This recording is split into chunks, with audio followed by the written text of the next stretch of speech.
Nicole Smith and Steve Kime from Blood and Iron Martial Arts. Not everybody has perfect form and execution of cuts, thrusts, and defense right from the start.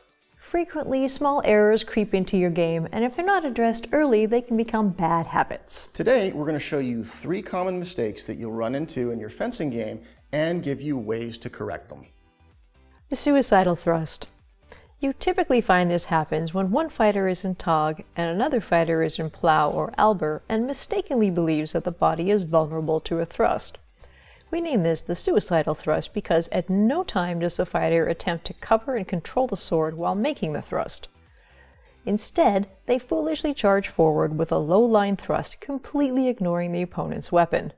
This frequently leads to double hits or afterblows and can put the head at increased risk even with a mask to protect it. One great way to correct this mistake is to train yourself to engage the blade before performing a thrust. In this example, I will defend an incoming descending cut in open ox position.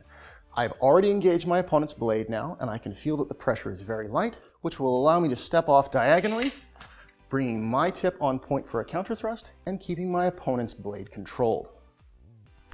If you'd like to see more examples of this, check out some of our previous videos.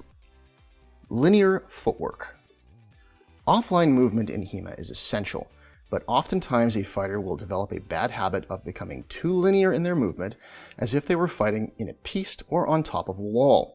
This is not an effective way to move, as doing this will rob you of essential angles of attack and defense that you will need to be an effective fighter.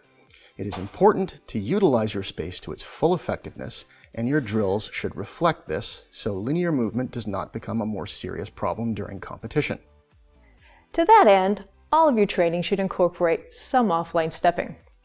A good way to train this solo, if I happen to be in my Wrath Guard, instead of just taking a regular passing step, take an angulated offline step instead. This drill can also be incorporated using partners, making sure that both the attacker and the defender use angulated offline steps. I throw my cut, my partner defends, both with angulated footwork.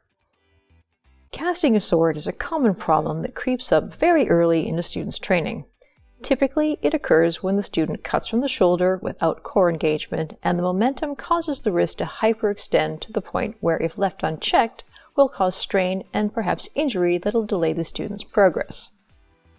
In addition, the student may incorrectly believe that doing this will increase the range of the strike and allow them to hit their opponent more readily without putting themselves at risk.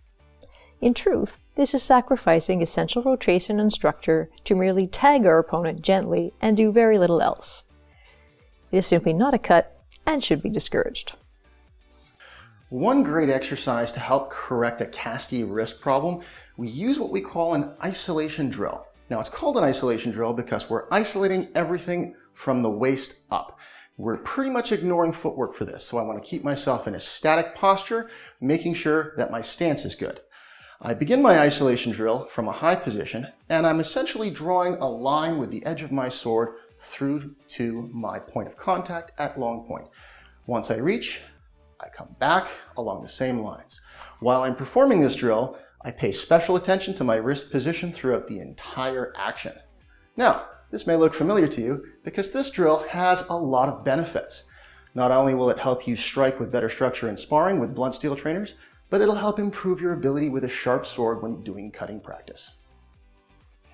It's important to note when correcting mistakes, these are not going to disappear overnight. Proper correction takes a great deal of repetition in order to build good habits and get rid of poor ones. The important part is to keep practicing. Because if you don't, pretty much guarantees that these mistakes are going to remain in place.